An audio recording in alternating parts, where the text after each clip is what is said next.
Hello friends and welcome back to the channel. So earlier today on the official Kabam live stream, they dropped a bit of a bombshell on us and announced that both Apocalypse and Nick Fury would soon be made available as 7 stars in this Hearts of Fire event that is going to take place from May 7th through May 13th. Apocalypse and Nick Fury, two very valuable, very desirable champions, and didn't really expect that they would be made available as 7 stars so soon, I guess. So wanted to have a bit of fun today and talk about who I think will be the remaining 4 champions in this Heart of Fire pool. So we're going to get into that. But first, a quick word from today's sponsor.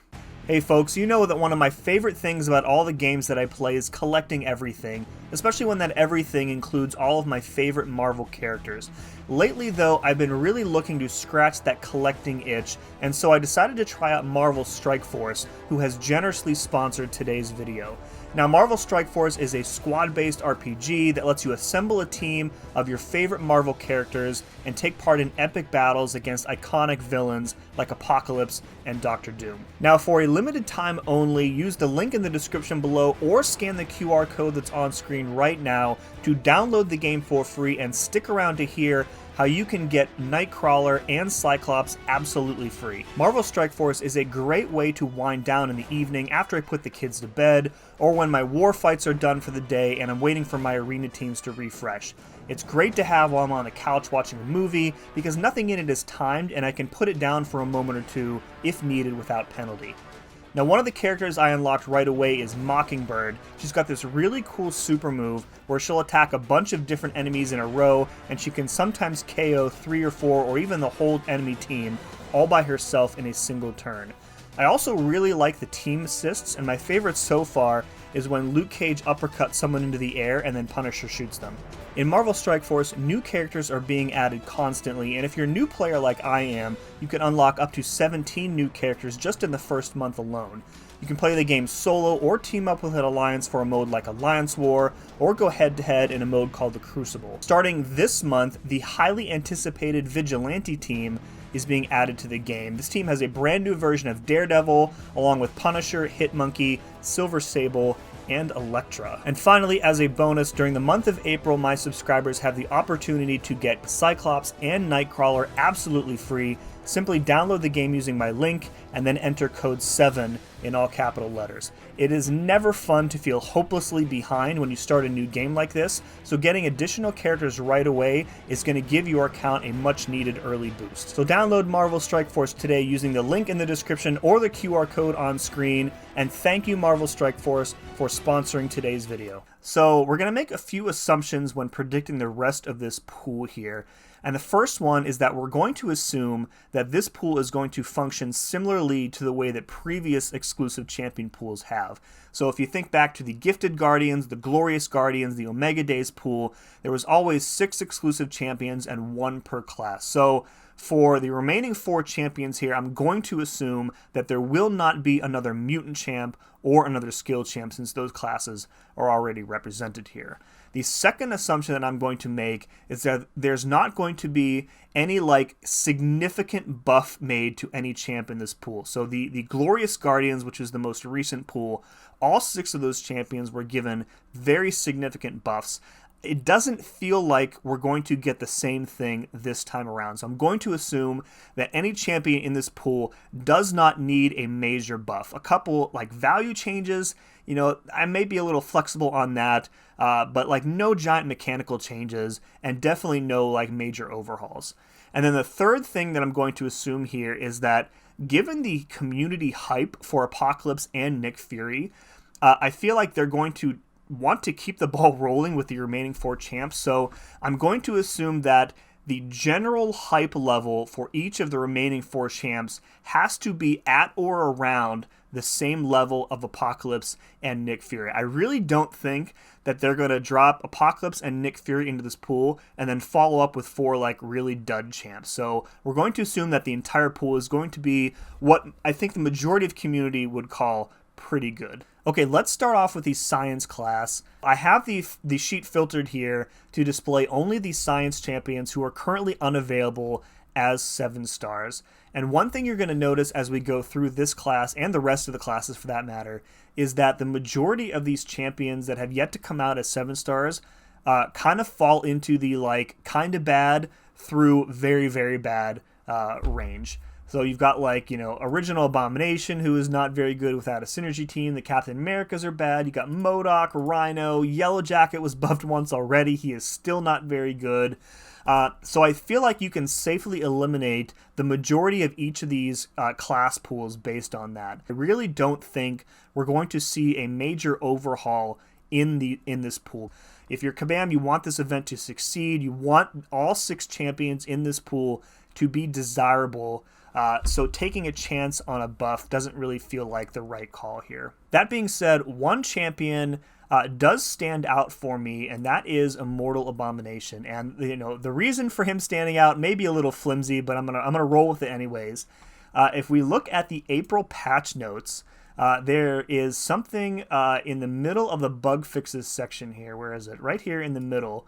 It says, updated the function of acid burn to more closely match poison. It now reduces regen rate in the same way. Now, iBomb is not mentioned by name here, but acid burn is a mechanic that is unique to him. And it really struck me that his name was not mentioned here. And it felt like they were trying to just kind of slip this little positive change in the patch notes here and kind of hoping that it was overlooked by people. This to me reads like a little bit of a clue. And again, it may feel flimsy. I may be reading way too much into it. But to me, making a change to Immortal Abomination specifically that nobody was really like worried about or asking for tells me that he is going to be imminently released as a 7 star. So when it comes to the science class, my vote is going to be for Immortal Abomination. Now, I do think that iBomb is going to be a very good 7 star if it is in fact him. He's entirely reliant on poison for his damage, of course, but not a lot of mystics are immune to or resistant to poison, especially recently. But by and large, the mystic class still very susceptible to poison. And even having said that, I do think his tankiness and his general sustainability more than make up for his reliance on a single dot effect.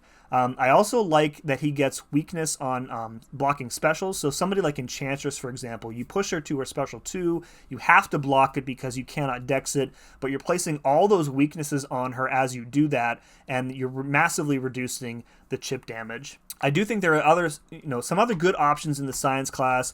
I was thinking about picking Scorpion for a while. He has that switchable damage type, switchable immunities. Scorpion, I feel like, is kind of right on that cusp between like, okay, he's probably fine to release now, and maybe we better wait a little bit.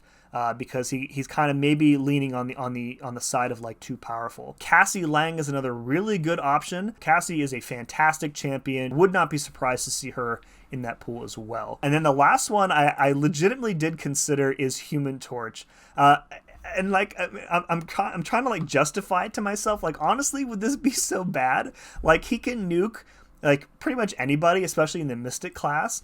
But he's also bannable. So like if they released Torch as a 7 star, he would probably just be banned forever, like in every Battlegrounds deck and at like every war from here to eternity. I think for like hype level, the only one that could match like Nick Fury and Apocalypse, Human Torch would absolutely match. But I still don't think that's going to be him. I think that, bringing back Immortal Abomination kind of, out of the shadows and into like the current meta is definitely the play for the science class. Okay, let's move on to the tech class, and I want to start off by saying that this is the class that I am the least certain about when it comes to my pick.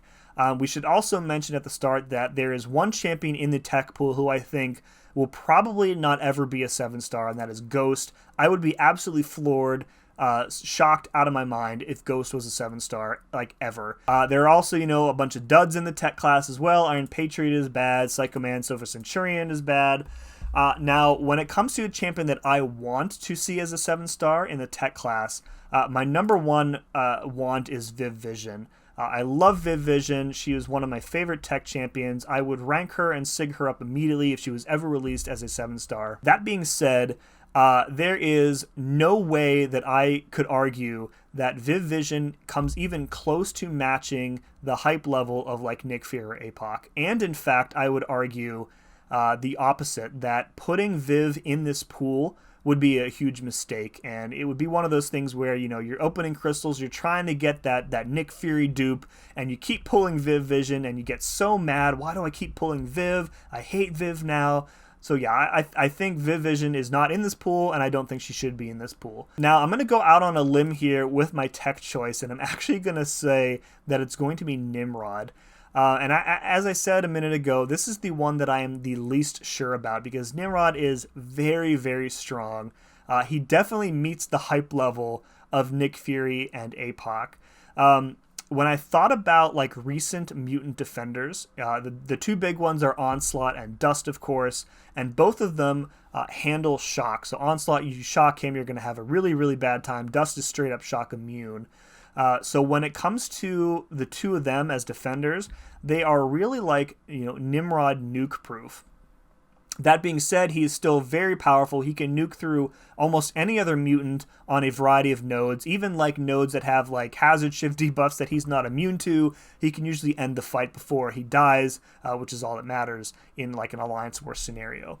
Like he's still going to be a nuke option for Weapon X. He's still going to be a nuke option for Sinister. He is a robot, so he does not get the degen from Mr. Sinister. Yeah, so my heart wants Viv. My head kind of says Nimrod. The only other option that I think that is worth considering in the tech pool is Future Ant-Man. But honestly, like I don't want Future Ant-Man in this pool because I hate glancing. Glancing is maybe my most disliked mechanic in the game. And I don't really feel like we have enough counters to glancing right now to see Future Ant-Man in the game. So we're going to go with Nimrod. I'm probably wrong on this one, and I'm you know, huffing the copium or whatever, but we're going to go with that anyway. Okay, let's move on to the Mystic class. My pick for the Mystic champ is going to be Absorbing Man, and I feel like this is a pretty safe, pretty likely choice even. You guys know that I'm mostly focused on Alliance War. We got a brand new war map this past season, and when I was looking over the war map, I really saw a few places where I feel like a 7-star Absorbing Man would really shine. He's got a couple of switchable immunities. He has massive physical or energy resistance that you can use. And like as a defender, I really don't think he is as demanding as he used to be, especially with like the advent of severe debuffs and leader, access to those specters. His regen doesn't really feel as problematic as it used to be. And don't get me wrong, he is still a very dangerous defender, especially if you let him refine and hit into your block. But he is far less threatening than he used to be with skilled counterplay or like an RPG counter. Now, as a bonus, I think kind of furthering my argument for Absorbing Man is that I'm assuming that I-Bomb is going to be in this pool as well. So if you put Absorbing Man in this pool with I-Bomb is naturally a very good counter to Absorb Man. So the synergy, you know, kind of between those two, I think really works. Now, other good options, I think, in the Mystic class, I eliminated Clairvoyant like pretty much right away. I really think that her buff immunity mechanic on her special 2 is way too strong. And it really bypasses any sort of like anti-mystic protection that any champ in the game has. You know, some champions have protection from Nullify or Fate Seal or Stagger or whatever, but Black Widow Clairvoyant just gets around all of it and saying you're not getting any buffs unless you're straight up debuff immune. Even if you have like Purify, the buff immunity is going to trigger, remove the buffs, and then the debuff itself is going to be removed. Another option is Doom. Doom, I could see them releasing Doom. Like he's still very good. Obviously, he has incredible and probably broken power control. But like he still can't take Serpent because of Serpent's stun immunity during specials. So you can't Doom cycle Serpent. And so like I guess if they want to release Doom and just assume that he's not going to be able to take like the toughest defender in the game, that would be a choice, but I don't really see that happening. Kind of a dark horse candidate for Mystic is Mephisto. Mephisto, not a very good attacker, but as a stall defender in Battlegrounds, he is very good, and bringing him up to like a current rarity would kind of reinvigorate him as a defender in Battlegrounds decks, I think. In War, he has plenty of good counters as long as you have like an Incinerate immune champ, but his placement on the map largely depends on messing with different immunities. So I could see him being used on like Alliance War defense as well. And then the last one that I could probably see happening at this point is actually Tigra. I know that FinTech tried to get them to release Tigra as a 7-star way back when he and Legacy and Mike did those like CCP challenges, and they told him no at that time. But I feel like enough time has passed that a 7-star Tiger would actually be an interesting choice here. So all that being said, like I feel like the skill cap on Tigra kind of prevents her from being used by the majority of the community. Where I feel like Absorbing Man, you kind of just go in and punch stuff. And the defenders die. So like ease of use, I feel like Absorbing Man is definitely the choice here. And I would be so hyped to pull a 7-star Absorbing Man from this crystal. I would probably rank 3 him like immediately after pulling him. So here's hoping that's who is the Mystic representative. Last but not least, we come to the Cosmic class, and similar to the Tech class, I really struggled in picking out who I wanted to predict from this class for this champion pool. We look at the Cosmics, there are 22 champions that have yet to be released as a 7-star. I believe this is the most of any class. Obviously the Hench pool doesn't count, but there are 22 after him. And of these 22 champions, I would say that less than half of them could realistically be released as a 7-star as is, meaning I think 11 of them are at a point right now where they would need something from a significant value update upwards to a complete overhaul before they could be released as a 7-star. You look at some of the really bad champions in this pool. You've got classic Captain Marvel, Cull, Drax, Groot, Heimdall, original Miss Marvel, who I often forget is even in the game. These are champions who are not desirable and really need significant changes before they could be put in a pool like this. So you take the 10 remaining champions and you obviously take out Hercules, because Hercules is never coming to this game as a 7-star, and that is the prediction that I feel most confident in when it comes to this video. You remove him and you're left with 9 champions, and of those 9 champions, I would say that only 2 of them would be widely accepted by the community or agreed upon by them to be as good as Nick Fury and Apocalypse are for the purposes of this crystal pool. And those 2 options are CGR and Hulkling. And I cannot believe, as I'm sitting here recording this, that I'm considering the idea that one of these 2 champions could be a 7-star in less than 2 months' time. So I'm actually going to go with CGR here. And I know it sounds insane. Like I'm saying it out loud, and I'm like, this is an insane choice. But I think that Hulkling is the better 2-way champion, and that's partially why I think CGR is kind of the safer choice here. It sounds so silly to say that, right? Now, when it comes to CGR, we all know how strong he is. He is an insane attacker. He has ridiculous, otherworldly amounts of damage. He is a nuke threat to many champs, many nodes. But I think that if he is indeed the representative for this pool, I think the game team kind of knows what they're doing. Because I think that if he proves to be as distorting of an attacker as he was as a 6-star, I think there are far more options available to shut him down than there are to shut down Hulkling. What do I mean by this? Like, you can do something with armor break immunity. You could do something with reducing the ability accuracy of his buffs. I think that there are nodes on the war map that would mess with his tempo and rotation. You think of the strike counter nodes. Those are everywhere. You've got the combat deja vu nodes, which are all over the war map as well. There are a host of different battlegrounds metas that they could do that would mess with him. So I feel like he's easier to counter than Hulkling is.